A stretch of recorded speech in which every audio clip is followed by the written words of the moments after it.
உசியா போன்ற யோசியா போன்ற நல்ல நல்ல ராஜாக்கள் வந்து தேசத்தை பொருளாதாரத்திலே பயங்கரமாக முன்னேற்றி விட்டார்கள். And also King Uzziah and Hosea, they also made the land to be flourishing with all great wealth and prosperity.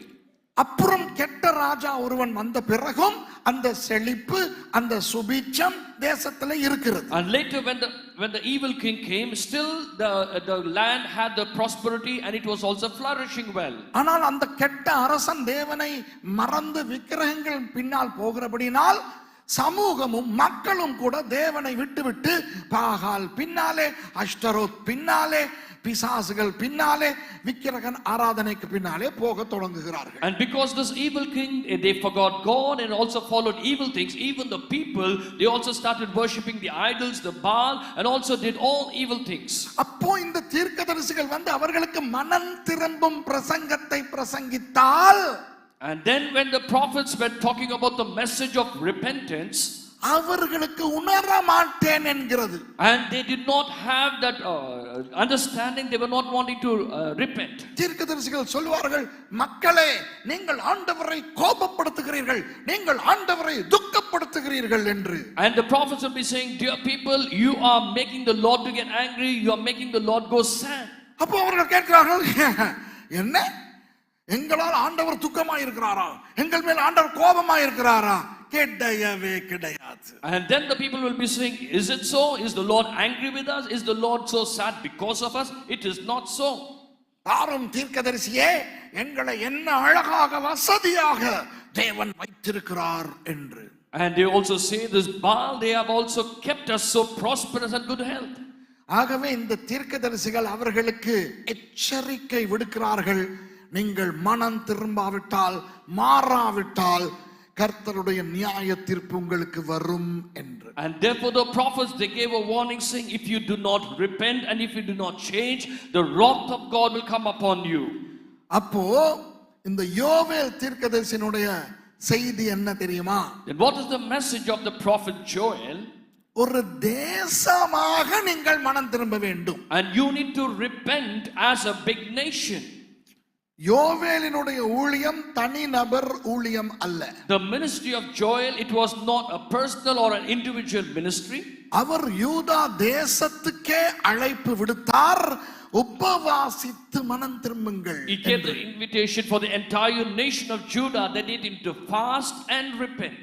ஒரு தேசமாக நீங்கள் உபவாசித்து மனம் திரும்பினால், பரிசுத்த உபவாச நாளை நீங்கள் கூட்டி கர்த்தரை சந்தோஷப்படுத்தினால், வர இருக்கும் ஆபத்துக்களுக்கு கர்த்தர் உங்களை நீங்களாக்குவார். If as a nation you repent, you fast and pray and repent and turn to the Lord, then the Lord will bless you and save you from the danger that is about to come.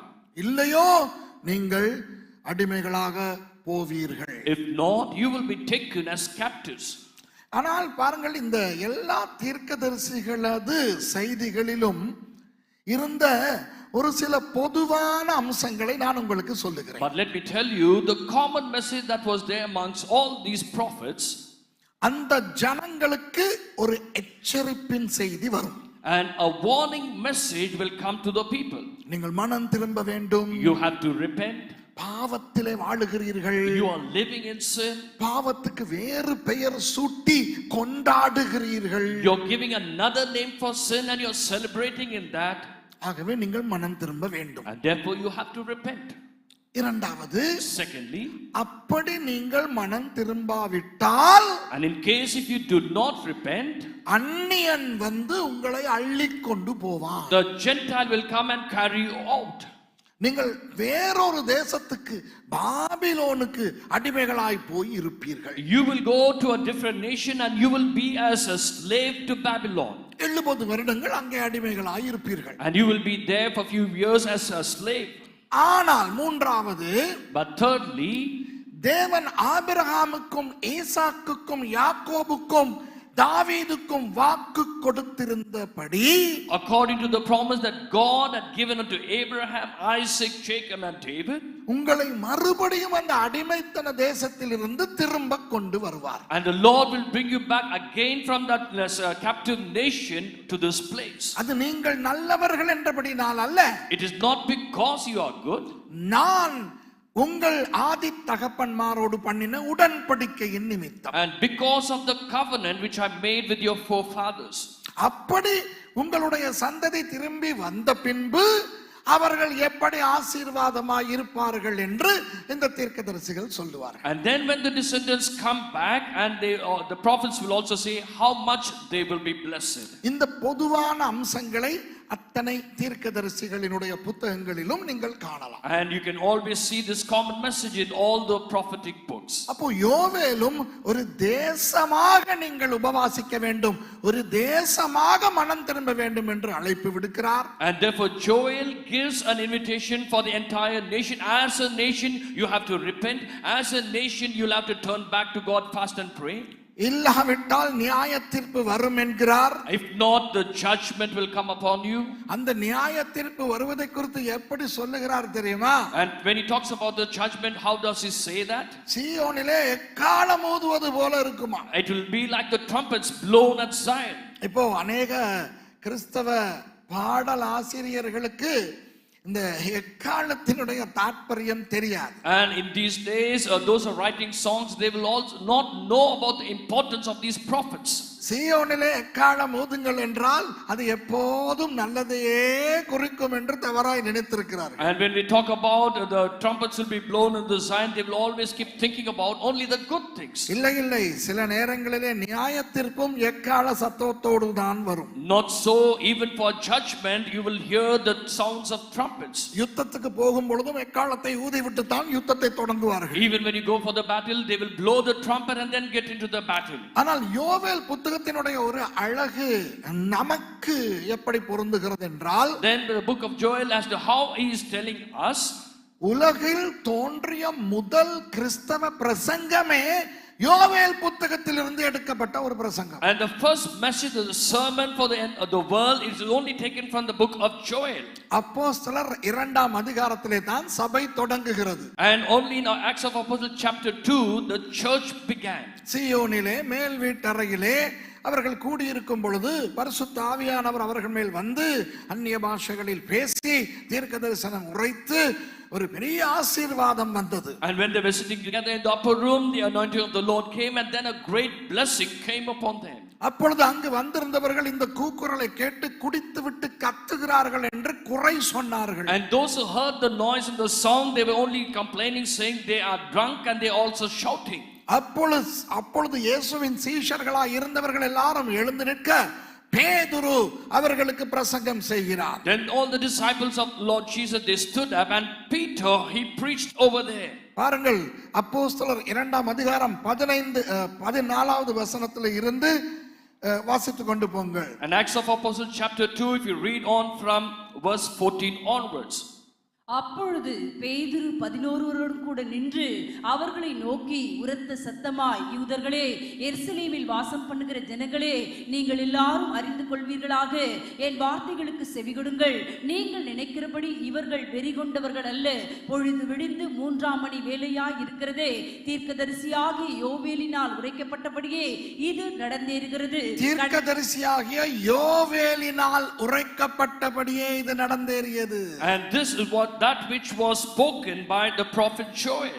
அதாவது இயேசுவானவர் வர 800-850 வருடங்களுக்கு முன்பே இந்த பரிசுத்த ஆவியானவரின் வருகையை யோவேல் தீர்க்க தரிசனமாக உரைத்து விட்டார். And even before 800 and 850 years before, this Joel had given a prophecy over there about the holy person was about to come. அப்போ பேதுரு முதல் பிரசங்கி, முதல் கிறிஸ்தவ பிரசங்கியார் பேதுரு. And it is Peter who's the first preacher over there. அவர் வேதத்திலே இருந்து ஒரு வசனத்தை எடுத்து வியாக்கியானம் பண்ணி எக்ஸ்பாசிட்டரி sermon ஒன்றை கொடுக்கிறார் என்றால் பாருங்கள். And over here we can see Peter is giving an expository sermon taken from the Bible. அடுத்த 2 வசனங்களை வாசிங்க. கடைசி நாட்களில் நான் மாம்சமான யாவர் மேலும் என் ஆவியை ஊற்றுவேன். அப்பொழுது உங்கள் குமாரரும் உங்கள் குமாரத்திகளும் தீர்க்க தரிசனம் சொல்லுவார்கள். உங்கள் வாலிபர் தரிசனங்களை அடைவார்கள். உங்கள் மூப்பர் சொப்பனங்களை காண்பார்கள். என்னுடைய ஊழியக்காரர் மேலும் என்னுடைய ஊழியக்காரிகள் மேலும் அந்நாட்களில் என் ஆவியை ஊற்றுவேன். அப்பொழுது அவர்கள் தீர்க்க தரிசனம் சொல்லுவார்கள். அல்லாமலும் உயர வானத்திலே அற்புதங்களையும் தாழ பூமியிலே ரத்தம் அக்கினி புகைக்காடாகிய அதிசயங்களையும் காட்டுவேன். கர்த்தருடைய பெரிதும் பிரகாசமுமான நாள் வரும் முன்னே. போதும் போதும் போதும், நீங்க பயங்கரமா போயிட்டீங்க. அப்போ நான் 2 வசனத்தை வாசிக்கன்னு சொல்லிட்டு நம்பி பேசாம வேடிக்கை பார்த்துக்கிட்டு இருக்கிறேன், பராக்கு பார்த்துக்கிட்டு இருக்கிறேன். அக்கா விட்டா வெளிப்படுத்தல் 22 வரைக்கும் போயிருக்கும். என்ற தெய்வமே, கவனிங்க, நம்முடைய இந்த பிரசங்கத்தின் இறுதிக்கு இந்த விடயம் தேவைப்படும். And this passage we will be requiring towards the end as a conclusion of our message. அதாவது கடைசி காலத்தில் மாம்சமான யாவர் மேலும் என் ஆவியை ஊற்றுவேன். And the last days I will pour out my spirit upon all flesh. யூதர்கள் மேல் மாத்திரமல்ல, not only on the Judea, புறஜாதிகள் மேலும், and also on the Gentiles. ஞாபகம் வைத்துக் கொள்ளுங்கள். Remember, இதுதான் யோவேல் புத்தகத்தினுடைய அந்த மேலோட்டமான நமது பார்வை போதும். This is our outward look on the book of Joel. ஓகேயா? அடுத்த புத்தகத்துக்கு போமா? Shall we move to the next book? மீகா புத்தகம். Micah. மீகா ஏசாயா தீர்க்கதரிசியின் காலத்திலேயே வாழ்ந்தவர். And Micah is a person who lived during the times of Isaiah. கிறிஸ்துவுக்கு முன் 700களிலே, and even before Christ, 700 years before Christ. இவருடைய செய்தியும் இந்த மாதிரியான பொதுவான அம்சங்களை கொண்ட செய்தியாய் இருந்தது. And even his message had this common message. என்ன? அந்த ஒவ்வொரு தீர்க்கதரிசியும் அந்த மக்கள் செய்யும் ஒவ்வொரு பாவங்களை, வித்தியாசமான பாவங்களை சுட்டி காட்டுவார்கள். And these prophets will only specifically tell about the sins that the people did, but in a different way. மீகா சொல்லுகிறார், நீங்கள் எல்லாம் எவ்வளவு சுபிட்சமாக இருக்கிறீர்கள் என்றால், இந்த வீடு போதாதென்று இன்னொரு வீடு வாங்குகிறீர்கள், இந்த வீடு போதாதென்று இது வாங்குகிறீர்கள், காணிக்கு மேல் காணி, வீட்டுக்கு மேல் வீடு, அவ்வளவு சுபிட்சம். And you are buying houses upon houses, lands upon lands, so much of prosperity you are gaining. ஆனால் தேவனை விட்டு விட்டீர்களேடா, but you have forgotten or left God. மனம் திரும்புங்கள் என்றுதான் அவர் பேசுகிறார். And he is speaking, you have to repent. புரியுதா உங்களுக்கு? அந்த தீர்க்கதரிசிக்கு மாத்திரமே இருந்த ஒரு தனித்துவத்தை காட்டுகிறேன். And you can also see about the uniqueness that this prophet had. இப்ப யோவேல் தீர்க்கதரிசியின் புத்தகத்தில் இருந்த தனித்துவம் என்ன? வேறெங்கும் இல்லாத அவர் மாத்திரம் சொல்லும் விடயம் என்ன? சொல்லுங்க English. And what is the message that this Joel prophet says in a unique way? மாம்சமான யாவர் மேலும் எனது ஆவியை ஊற்றுவேன். I will pour my spirit upon all flesh. அந்த எல்லாரும் தீர்க்கதரிசனம் சொல்வார்கள், சொப்பனம் காண்பார்கள், அந்த விடயங்கள். And then everyone will be also prophesying, they will also dreaming. அதை ஏசாயா சொல்லவில்லை, எரேமியா சொல்லவில்லை, எசேக்கியேல் சொல்லவில்லை, தானியேல் சொல்லவில்லை, வேற எந்த ஒரு தீர்க்கதரிசியும் சொல்லவில்லை. And no other prophet spoke about this particular thing. அதே போல மீகாவின் புத்தகத்தில் உள்ள ஒரு தனித்துவமான செய்தி என்ன தெரியுமா? And at the same time, from the book of Micah, what is the unique message that we see? 5ஆம் அதிகாரம் 2ஆம் வசனத்தில் இருக்கிறது, வாசிங்க. And chapter 5 and verse 2, let us read from that. எப்ராத்தா எனப்பட்ட பெத்லகேமே, நீ யூதாவிலுள்ள ஆயிரங்களுக்குள்ளே சிறியதாய் இருந்தும் இஸ்ரவேலை ஆள போகிறவர் உன்னிடத்திலிருந்து புறப்பட்டு என்னிடத்தில் வருவார். அவருடைய புறப்படுதல் அநாதி நாட்களாகிய பூர்வத்தினுடையது. அதாவது சில பழைய ஏற்பாட்டு தீர்க்கதரிசிகள் மேசியா வருவார் என்று தீர்க்கதரிசனம் உரைத்தது உண்மை. It is true that certain Old Testament prophets they prophesied that Messiah will be coming. ஆனால் யாருமே அவர் பெத்லகேமிலே பிறப்பார் என்று சொல்லவில்லையே. But nobody told that he will come out of the land of Bethlehem. நீங்க ஒருவர் மாத்திரம் சொல்லுகிறார், எப்ராத்தா என்று அழைக்கப்படும் பெத்லகேமே, உன்னில் தான் மேசியா பிறப்பார் என்று. அதுதான் நீங்கள் வாசித்த வசனம். But only Micah says, as the verse that you read, he says from Bethlehem, that is Ephrathah, the Messiah will come. அதுதான் மீகா. புரியுதா? And that is Micah. இப்போ அடுத்த புத்தகம் ஆபகூக் புத்தகம். And then next book is the book of Habakkuk. Habakkuk 629 ஆண்டு பாடின பாடல் தான் இன்று நமக்கு வேதத்திலே அவருடைய புத்தகமாக இருக்கிறது. And in the century 629, where we read the song that he sang, is given to us as a book over here. அப்போ ஆதி இந்த மூன்று பேரில் முதலாவது வந்தவர் யோவேல். And out of the three, the foremost was Joel. அடுத்து வந்தவர் மீகா. It was the next person was Micah. அடுத்து வருகிறவர் இந்த ஆபகுக். அந்த ஒழுங்கில் தான் புத்தகமும் இங்கு வேதத்திலே காணப்படுகிறது. And the third person who came after them was Habakkuk, and in that order the books of the Bible is also written. இப்ப ஆபகுக்குக்கு இந்த மக்களினுடைய விஷயங்களை பார்க்கும் பொழுது கோபம் பொத்து கொண்டு வந்து விட்டது. When Habakkuk saw the situation of the people, the way they are behaving, he was very angry. என்னவென்றால் இந்த மக்கள் ஆபகுக் போன்ற தீர்க்கதரிசிகள் இடத்துக்கு காணிக்கைகளோடு வருவார்கள். And these people, they brought in their offerings to this prophet Habakkuk. வந்து எங்களை ஆசீர்வதியுங்கள், எங்கள் பிள்ளைகளை ஆசீர்வதியுங்கள், எங்கள் வியாபாரங்களை ஆசீர்வதியுங்கள் என்று ஆசீர்வாதம் வேண்டுவார்கள். And they will bring the offering and they will say, you have to bless us, bless our children, and they were requesting for him to bless them. அப்போ ஆபகுக் போன்றவர்கள் சொல்லுவார்கள், சும்மா ஆசீர்வாதம் ஆசீர்வாதம் என்று வந்து தொலைக்காதீர்கள், நீங்கள் மனம் திரும்புங்கள், நீங்கள் பாவிகள் என்று சொல்வார்கள். And then Habakkuk, he will look at them and say, don't just come for blessing, but you have to repent from your sins, you have to repent.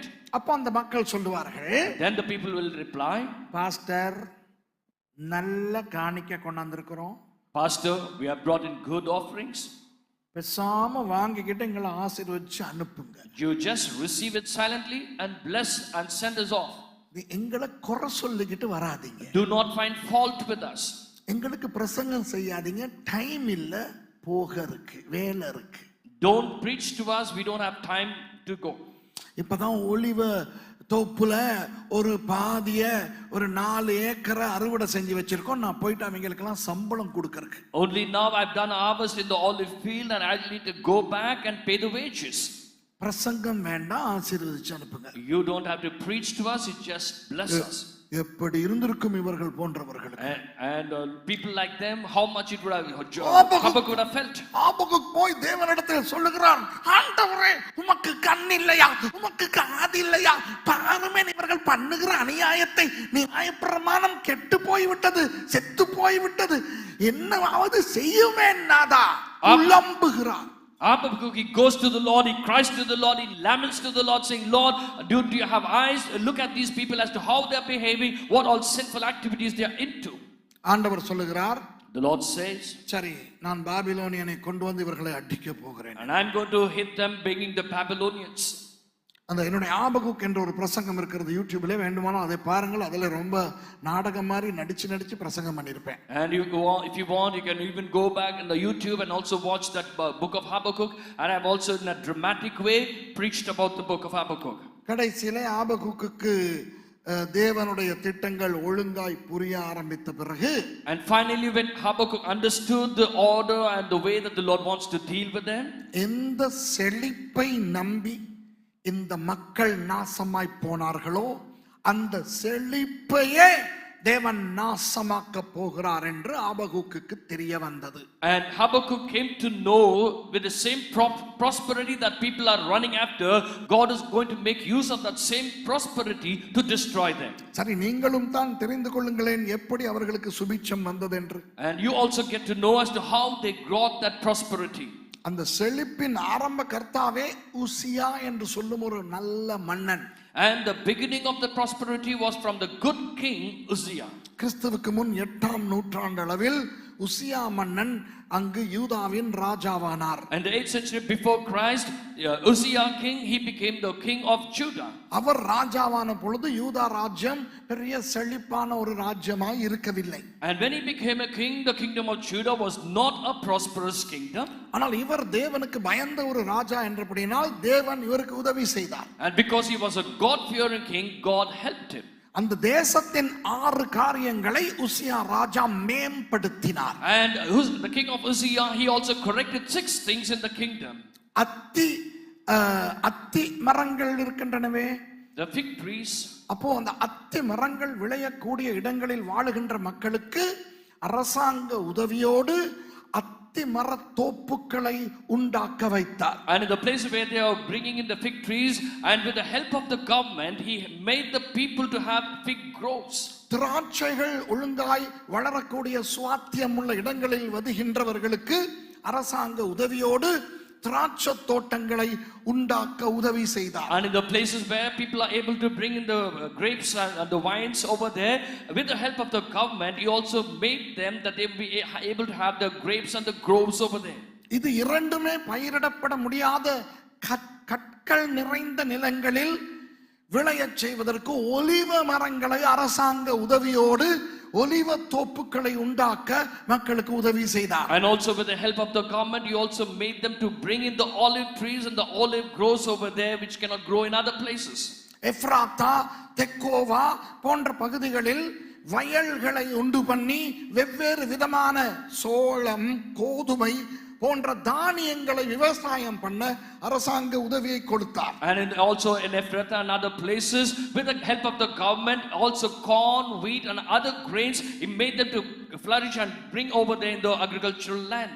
வெவ்வேறு தேசங்களிலே இருந்தும் வடக்கு ராஜ்யத்தில் இருந்தும் பெரிய செலவு விலை கொடுத்து நல்ல உயர் ரக மாடுகளை, காளை மாடுகள், பசு மாடுகள் மற்றும் செம்மறி ஆடுகள், நொகாட் ரக ஆடுகள், சாமானிய ஆடுகள், வெள்ளாடுகள் எல்லாம் இறக்குமதி செய்து சலுகை விலையில் மக்களுக்கு கொடுத்தார். And also spending lots of money, he also brought in from the northern part all the ox, the calves and different kinds of goats, and also at a discounted price he gave it unto the people.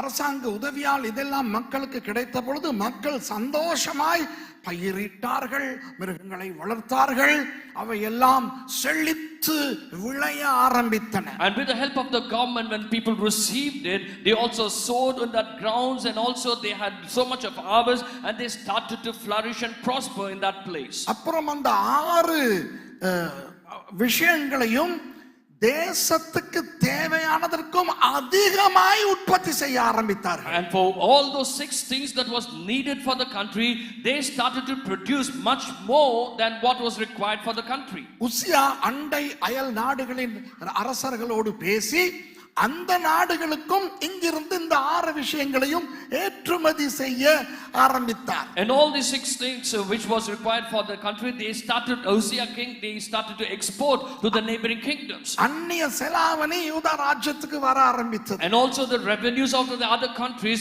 started coming to the kingdom of Judah. அப்படி அவர் தொடங்கின அந்த பொருளாதார சுபிட்சம் தான் யூதாவை எங்கேயோ கொண்டு போய் விட்டது. And that prosperity that they had, the economical prosperity, it took Judah to a different level altogether. அத கொஞ்சம் அந்த மேஜர் ப்ராஃபிட்ஸ்க்கு ஓடிட்டு வருவோமா? கொஞ்சம் just. Shall we go back to the major prophets a bit?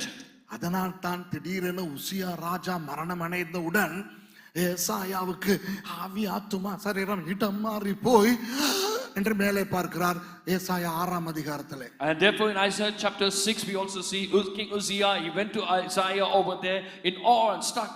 என்றால் அப்படி ஒரு ராஜா 50 சொச்சம் வருடங்கள் வாழ்ந்துவிட்டு செத்தவுடன் எல்லாரும் ஆடி போனார்கள், ஏசாயா உட்பட. And when King Uzziah, he lived there for 50 and odd years, and when he died, even Isaiah prophet and also other people, they were saddened. இப்போ ஆபகுக்குக்கு ஆண்டவர் என்ன சொல்லுகிறார்? And what is God saying to Habakkuk? அந்த செழிப்பினால் தானே இவர்கள் இந்த ஆட்டம் போடுகிறார்கள். It's because of that prosperity they are playing so much. பாபிலோனியர்கள் வந்து எல்லாவற்றையும் அழித்து போட போகிறார்கள். And the Babylonians, they are going to come and destroy everything. அதனால் தான் அவர் ஆபகுக் 3ஆம் அதிகாரம் 17 இருந்து 19 வரை இப்படி பாடுகிறார். அந்த ஒவ்வொன்றையும் அந்த சிஸ்டர் வாசிக்கும் பொழுது எண்ணுவோம். And that is the reason why in Habakkuk chapter 3 verses 17 to 19 we read as to what happened. அத்திமரம் 1 அத்திமரம் திராட்சை செடிகளில் பழம் உண்டாகாமற் திராட்சை 2 ஒலிவ மரத்தின் பலன் அற்று போனாலும் 3 வயல்கள் தானியத்தை விளைவியாமற் போனாலும் 4 கிடையில் ஆட்டு மந்தைகள் முதலற்று போனாலும் 5 தொழுவத்திலே மாடு இல்லாமற் போனாலும் 6 வாசிங்க. நான் கர்த்தருக்குள் மகிழ்ச்சியாயிருப்பேன், என் ரட்சிப்பின் தேவனுக்குள் களி கூறுவேன். ஆண்டவராகிய கர்த்தர் என் பெலன், அவர் என் கால்களை மான் கால்களைப் போலாக்கி உயரமான ஸ்தலங்களில் என்னை நடக்க பண்ணுவார். இது நெகினோத் என்னும் வாத்தியத்தில் வாசிக்க ராக தலைவருக்கு ஒப்புவிக்கப்பட்ட சங்கீதம். இப்ப புரிகிறதா உங்களுக்கு? Now are you able to understand? எந்த 6 காரியங்கள் மூலமாய் இந்த யூதா செழிப்பான தேசமாய் ஆகியதோ அந்த 6 காரியங்களையும் நான் அழிக்க போகிறேன். With whatever 6 things the kingdom of Judah it was flourishing, the Lord says, I will destroy those 6 things. கிட்டத்தட்ட இந்த மாதிரியான ஒன்றைத்தான் இயேசுவானவரும் மலை பிரசங்கத்திலே சொன்னார். And almost close to it, this is what Jesus also spoke on the mount of the Beatitudes. உன் வலது கண் உனக்கு இடறல் உண்டாக்கினால், If your right eye is going to make you fall, அதை பிடுங்கி போடு. you need to pluck it out. ஒரு சின்ன கற்பனையை சொன்னார். And he also gave them as an imagination. நீ 2 கண்ணும் ஒழுங்காய் தெரிகிறவனாய் நரகத்துக்கு போவதை விட ஒரு கண்ணோடு பரலோகம் போவது நல்லது. Rather than going to hell with both your eyes, it is better that you go to heaven with only one eye. சில பேருக்கு வசதியே வரக்கூடாது தெரியுமா? And for some people, they should not have the prosperity, you know. ஆண்டவருக்கு தெரியும். God knows. இவன் கேட்கிறான், இவனுக்கு வசதியை கொடுத்தா இவன் நம்மளை விட்டு போயிடுவான். If I give him all comfort, he will leave me. சில பேருக்கு சுகமே கிடைக்க கூடாது. For some people, they should never have good healing and health. வியாதியிலிருந்து சுகம் பெற்று சுகமாய் வாழ்ந்து நரகத்துக்கு போவதை விட வியாதி படுக்கையிலேயே கஷ்டப்பட்டு கொண்டிருந்து விட்டு பரலோகம் செல்வது நல்லது. இதுதான் ஆபகுக் தீர்க்கதரிசியினுடைய அந்த கண்ணோட்டம். And this is the connotation or the message that Habakkuk is preaching. நமது கடைசி நபர் Zephaniah. And the final last person is Zephaniah. Zephaniah வந்தது எரேமியா வருவதற்கு கொஞ்சம் காலத்துக்கு முன்பு. And Zephaniah came a little more period before Jeremiah came in. ஆபகுக்குக்கு பிறகு. After Habakkuk. செப்பனியாவுடைய செய்தி என்ன தெரியுமா? What is the message of Zephaniah? உங்களுக்கெல்லாம் ஆண்டவர் எச்சரிக்கை கொடுத்து கொடுத்து கொடுத்து ஆண்டவருக்கு இப்போ வேண்டாம் என்று போய்விட்டது. And having given you warning after warning, warning after warning, God has gone fed up. நீங்கள் திருந்துகிறீர்களும் இல்லை. You are not repenting. செவி கொடுக்கிறீர்களும் இல்லை. You are not giving ears. இனி உங்களோடு பேசினால் எனக்கு தான் அறிவில்லை. And I will be foolish if I'm going to keep warning you and speaking to you. ஆகவே என்னமாவது பண்ணி தொலையுங்கள். And do whatever you want. நான் போய் ஒளிந்து கொள்ளுகிறேன் என்று ஆண்டவர் சொன்னார். And God says, I will go and hide myself. வாசிக்க குறிப்பிட்ட ஒரு வசனம் இல்லை. நீங்கள் பிறகு செப்பனியாவை வாசித்து பார்த்தால் தெரியும். தேவன் மக்களுக்கு மறைந்து ஒளிந்து போய்விட்டார். And if you read through the Bible over the passage later on, God went and hid himself. சரி, இப்போதான் விஷயத்துக்கு வர போகிறேன். And now I'm going to come to the message. அப்போ யோவேல், Joel, அப்புறம் மீகா, Micah, Habakkuk, Habakkuk, Zephaniah and Zephaniah. மேலே இருந்து சாடையாக அவர் அந்த புத்தகங்களை பார்த்தோம். And an outward message we have seen about these books. நிறைய பேர் எழுதி கொண்டிருக்கிறீர்கள், பார்க்கவே சந்தோஷமா இருக்கு. And feel happy because many of you are writing it down. அப்போ இந்த பெயர்களின் அர்த்தங்களையும் சொல்லுகிறேன், எழுதிக் கொள்ளுங்கள். And also let me give the meanings for the names. யோவேல் என்ற பெயரின் அர்த்தம் என்ன? What is the meaning of Joel? அந்த யோ என்றால் யாஹ்வேயை குறிக்கும், கர்த்தர். When you talk about Jo, it talks about Yahweh, our God. L என்றால் தேவனை குறிக்கும், Elohim. When you talk about El, it refers to God, Elohim. அப்போ யோ எல் என்றால் கர்த்தர் தான் தேவன் என்று அர்த்தம். When you talk about Yahweh, it talks about Lord is God. இதே பெயரை அடுத்த பக்கமாய் திருப்பினால், If you rephrase that same name, L Yahoo என்று வரும், அதுதான் எலியா. it is El Yahu, it is Eliah. அப்போ எலியா என்ற பெயரை தலைகீழாக திருப்பினால் யோவேல் என்று வருகிறது. And ஆனால் அந்த எலியா வேறு, இந்த யோவேல் வேறு. And if you rearrange the name Eliah, it would be like Joel, but then Eliah is different and Joel is different. ஞாபகம் வைத்துக் கொள்ளுங்கள், கர்த்தர் தான் தேவன் என்பதுதான் யோவேல் என்ற பெயரின் அர்த்தம். And remember, the meaning of Joel is the Lord is God. மீகா என்றால் என்ன அர்த்தம்? What is the meaning of Micah? அந்த முழு பெயரை எபிரேய மொழியில் சொல்வதானால் மிகாயாஹு. அந்த மிகாயாஹுவை தான் தமிழிலே மீகா, ஆங்கிலத்திலே மைக்கா என்று சொல்லுகிறார். That Mihayahu is being referred to as Micah in English. Yahoo என்றால் யாஹ்வே, கர்த்தர். When you talk about Yahu, it is Yahweh, the Lord. மிகா அல்லது மிஷா என்றால் ஒப்பானவர் யார்? And when you talk about Misha, it is someone who's been referred to as. அப்போ மிகாயாஹு என்றால், மீகா என்றால் கர்த்தருக்கு ஒப்பானவர் யார்? And when you talk about Mihayahu, it means who is equal to God. அது ஒரு கேள்வி அல்ல, It is not a question. பதிலை உள்ளடக்கிய ஒரு வினா. It is a question with an answer inside. இந்த கர்த்தரை போல யாராவது இருக்கிறாங்களா? அப்படி ஒரு கேள்வி அல்ல இது. It is not a question, is there anyone equal to God? கர்த்தருக்கு ஒப்பிடக்கூடியவர்கள் யார்? And அந்த கம்பீரமாக யாருமே இல்லை என்ற அர்த்தத்தோடு வருகிற ஒரு வினா. And it is a question with an exclamation that you say, who is equal to God? No one else. அடுத்தது Habakkuk. And book of Habakkuk. எபிரேய மொழியிலே ஹவஅகுக் என்றால் அரவணைத்தல். And Hebrew tongue, it is all about embracing. அரவணைத்தல். It is all embracing. புரியுதா? செப்பனியா என்றால் என்ன அர்த்தம்? What is the meaning of Zephaniah? Zephaniah என்றால் யாஹ்வே, கர்த்தர் மறைந்திருக்கிறார் என்று அர்த்தம். It means Yahweh, he hides himself. அப்போ யோவேல் என்றால் கர்த்தர் தான் தேவன். When you talk about Joel, it says Lord is God. மீகா என்றால் கர்த்தருக்கு ஒப்பானவர் யார்? And we talk about Micah, who is equal to God, no one to compare him. Habakkuk என்றால் அரவணைப்பு. யார் நம்மை அரவணைக்கிறது? தேவன். When you talk about Habakkuk, the one who embraces, it is God who embraces. Zephaniah என்றால் கர்த்தர் மறைந்திருக்கிறார். And Zephaniah means the Yahweh God, he hides himself. ஓகேயா? இப்போ நாம் எங்கே இருக்கிறோம்? Now where are we? புதிய ஏற்பாட்டு காலத்தில் இருக்கிறோம். Now we are in the New Testament period. இங்கே இருந்து பழைய ஏற்பாட்டு காலத்தை திரும்பி பார்த்தால், Now from here, if you look back at the Old Testament period, இந்த 4 பேரையும் எந்த வரிசையிலே காணுவீர்கள்? and if you look at them, all those 4 people, in what order are you looking at them? மோகன் கல்யாணம் கட்டி ஒரு நாள்ல 2 நாள்லயே ரிவர்ஸ்ல பார்க்க தொடங்கிட்டீங்க. உங்கள் பதில் சரி தம்பி. பின்னாலே இருந்து பார்க்கிறோம். விளங்குதா? And you see from the reverse side. இப்போ யோவேல், மீகா, Habakkuk, Zephaniah. It is Joel, Miha, Habakkuk and Zephaniah. இப்போ இங்க இருந்து பார்க்கும்போது முதலாவது நமக்கு தெரிபவர் Zephaniah. Now from the reverse, if you look at it, the first person you see is Zephaniah. இரண்டாவது Habakkuk. Second person is Habakkuk. மூன்றாவது மீகா. Third is Micah. நான்காவது யோவேல். And fourth is Joel. இதிலே இந்த காலத்திலே புதிய ஏற்பாட்டிலே இருக்கிற நமக்கு ஒரு செய்தி இருக்கு. And we who are in the New Testament period, we have a message in this. அது என்ன செய்தி? What is that message?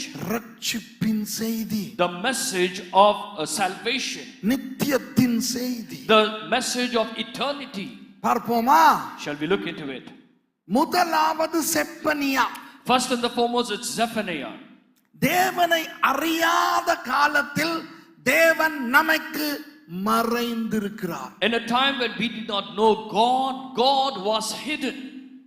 நான் 1979 ரட்சிக்கப்பட்டேன். I got saved in the year 1979. அதற்கு முன்னே வேறு தெய்வங்களை வணங்கிக் கொண்டிருந்தேன். And prior to that, I was worshipping another god. அப்போ அந்த காலத்தில் இந்த இஸ்ரவேலின் தேவன் எனக்கு யாராய் இருந்திருக்கிறார்? At that point of time, this God of Israel, who he has been to me, செப்பனியாவாக இருந்திருக்கிறார். he has been to me as Zephaniah. இருக்கிறார். He was there. He is there. He is there. ஆனால் அவர் இருக்கிறார் என்று எனக்கு தெரியாது. But I did not know that he is there. ஏன்? Why? என் கண்கள் மறைக்கப்பட்டிருக்கின்றன. Because my eyes were hidden. நீங்களும் அப்படித்தான். Even so for you. நீங்கள் ரட்சிக்கப்பட முன்பு கர்த்தர் இருந்தார், ஆனால் உங்கள் உங்களுக்கு அவரை தெரியவில்லை. And before you were saved, God was there, but you did not know about it. இன்று உலகில் வாழுகிற மக்களுக்கு அவரை தெரியவில்லை. And the people living in the world, they did not know him. அவர்களில் சிலருக்கு இயேசு என்றால் தெரியும். And the people, they know about Jesus. கிறிஸ்தவர்களுடைய சாமி தானே, And they are the God of Christians. இயேசுநாதர் தானே, It is Jesus Christ, right? தெரியுமே. We know him. இல்லை, No. மறைந்திருக்கிறார். தெரிந்தால் அவரிடத்தில் வந்திருப்பார்கள். It is hidden, and if they only know him, they would have come to him. இயேசு யார் என்று உண்மையாய் தெரிந்தவன் இயேசுவினிடத்தில் வருவான். Those who know who Jesus is in the right way, they will come to Jesus. ஏனென்றால் இயேசு யார் என்று உண்மையாய் தெரிந்தவனுக்கு மட்டும் தான் தெரியும் இயேசு மட்டுமே வழி என்று. Only those who know Jesus in a true way, they will know that Jesus only is the way. நான் இந்த சாமியை வணங்குவேன், இந்த சாமியை வணங்குவேன், இந்த சாமியை வணங்குவேன், இயேசுவை வணங்குவேன் என்று சொல்லுகிறவனுக்கு இயேசுவை தெரியாது. And those who say, I will worship this God, I will worship that God, and that God, and also I will worship Jesus, then they will not know Jesus. நான் அந்த கோயிலுக்கு போவேன், நான் இந்த ஆலயத்துக்கு போவேன், நான் இந்த புனித யாத்திரைக்கு போவேன், சர்ச்சுக்கும் போவேன் என்கிறவர்களுக்கு தேவனை தெரியாது. And those who say, I will go to this temple, I will go to that temple, I will also go to church, and if they say that, they will not know Jesus. ஏனென்றால் இயேசுவை அறிகிற அவனுக்கு தெரியும் இயேசு மட்டுமே வழி, இயேசு மட்டுமே சத்தியம், இயேசு மட்டுமே ஜீவன், இயேசு மட்டுமே தேவன், இயேசு மட்டுமே சிருஷ்டிகர், இயேசு மட்டுமே என்னை பரலோகத்துக்கு கொண்டு போகக்கூடியவர், இயேசு மட்டுமே பாவங்களை மன்னிக்கிறவர் என்று. And only those who know Jesus in the true way, they will know Jesus alone is the true God, Jesus alone is the way, the truth and the life. He alone can take us to heaven and he can save us. ஆகவே நமக்கு செப்பனியாவாக இருந்த தேவன் இன்று செப்பனியாவாக இல்லை. And therefore God was to us as Zephaniah today, he is not Zephaniah to us. அடுத்தது யார்? Who is the next person? Habakkuk. Habakkuk. என்ன அர்த்தம்? What does it mean? அரவணைப்பு. One who embraces.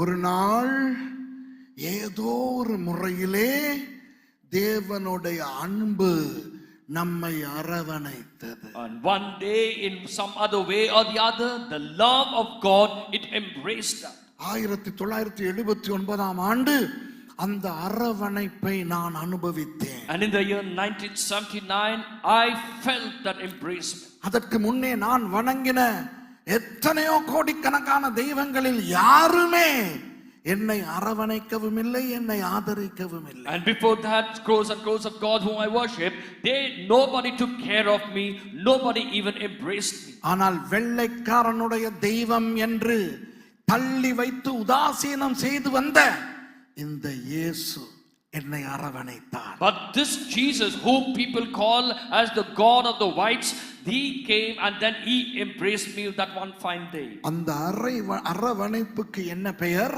And what is the name of that embracement? சுவிசேஷம். It is the gospel. நற்செய்தி. Good news. அந்த அரவணைப்பு புதிய ஏற்பாட்டிலே எங்கே காணப்படுகிறது? And where is that good news and embracement found in the New Testament? யோவான் 3:16. In John chapter 3 and verse 16. தேவன் தம்முடைய ஒரே பேரான குமாரனை விசுவாசிக்கிறவன் எவனோ, யூதன் மாத்திரமல்ல, அவன் எவனோ, இந்தியாக்காரன், சென்னைக்காரன், இலங்கைக்காரன், தமிழன், மலையாளி, கன்னடக்காரன், ஈவன் மோடி, எவனோ அவன் கெட்டு போகாமல் நித்திய ஜீவனை அடையும் படிக்க அவரை தந்தருளி இவ்வளவாய் உலகத்தில் அன்பு கூர்ந்தார். For God so loved the world that he gave his only begotten son, that whoever, it might be anybody, whether it's a Gentile, anybody for that matter, believes on him should not perish but have everlasting life. With that he embraced.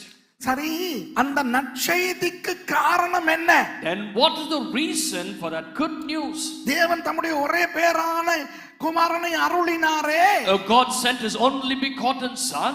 எங்கே? Where did he send? பெத்லகேமிலே. In Bethlehem.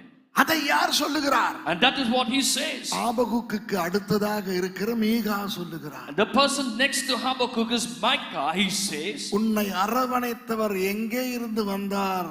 எப்ராத்தா எனப்படும் பெத்லகேமிலே இருந்து. The one who embraced you, from where did he came? He came from Ephrathah, which is called Bethlehem. அப்போ தேவனுடைய அரவணைப்புக்குள் வந்த நமக்கு ஒரு புதிய வெளிப்பாடு கிடைக்கிறது. And we who have come into the shelter of God, we have a new revelation. அது என்ன வெளிப்பாடு? What revelation is that?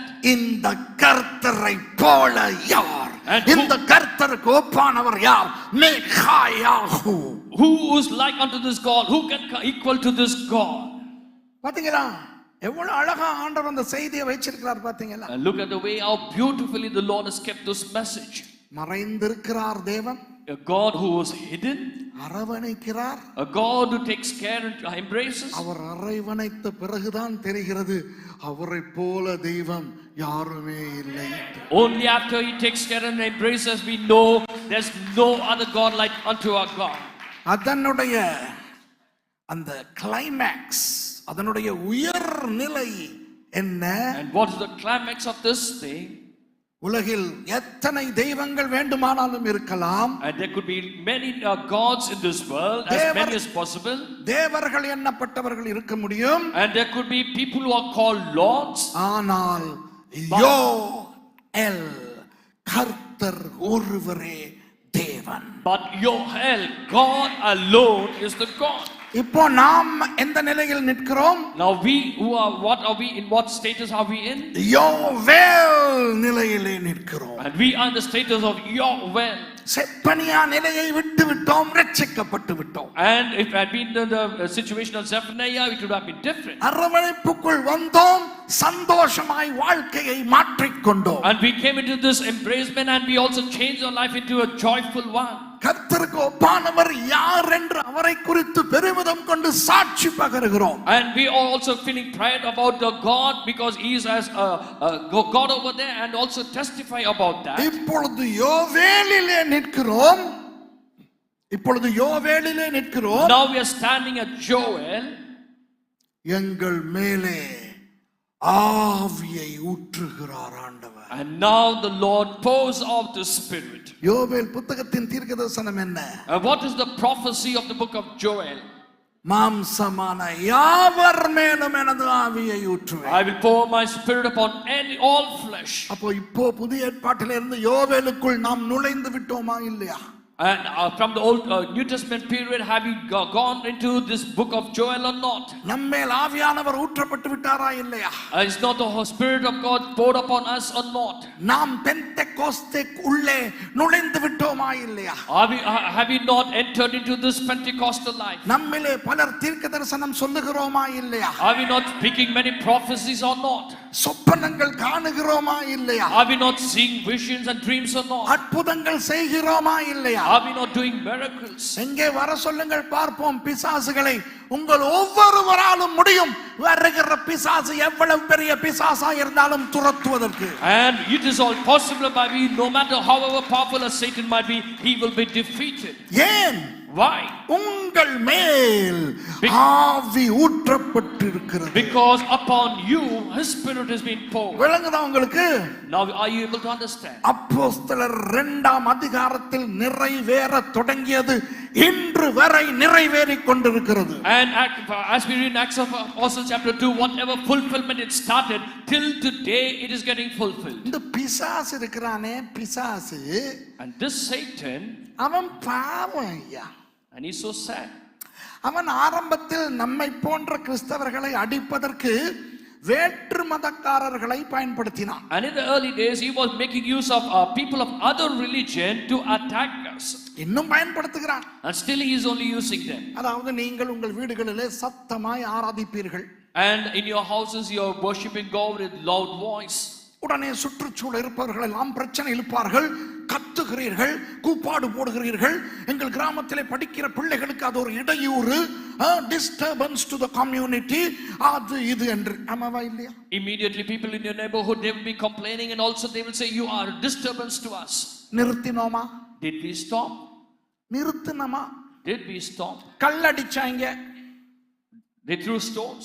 நிறுத்தினோமா? Did we stop? நம்ம சர்ச்சஸ்களை எரிச்சாங்க. And they burnt the churches. நிறுத்தினோமா? Did we stop? அது பாட்டுக்கு எரிஞ்சிக்கிட்டு இருக்கோம், வெளிய வந்து அந்நிய பாஷையில பேசிக்கிட்டு இருப்போம். And it is burning over there, but still we are speaking in tongues. அடித்தார்கள், They beat us. உதைத்தார்கள், They also hit us. எங்களில் சில பேரை கொன்றார்கள். They even killed some of us. மிச்சம் இருக்கிறவர்கள் நிறுத்தணுமா? Did we stop the balance? பெந்தெகோஸ்தேக்காரனை நிறுத்த முடியுமா? Can you stop a Pentecostal person? அவன் கத்துறத நிறுத்த முடியுமா? Or can he stop him from God? பிசாசு பார்த்தான் இது சரி வருது இல்லையே. And Satan was only watching and he said, it's not getting up. சபைகளுக்குள்ளே பார்த்தான். And he looked into the churches. எவன் சோம்பேறியோ, Whoever is the lazy person, எவன் இளிச்சவாயோ, or who is the least among them, எவன் பலவீனனோ, who's weak in them, அவனுக்குள்ளே ஒரு உபதேசத்தை போட்டான். and he put that doctrine inside of them. அவனுக்கு அறிவுள்ள உபதேசம் மாதிரி தெரிகிற ஒரு உபதேசம். And the wise doctrine that he gets is a doctrine for him. அந்நிய பாஷையெல்லாம் பொய். And all speaking in tongues is all lies. அது முதலாம் நூற்றாண்டிலே மட்டும் தான் இருந்தது. It was only there in the first century.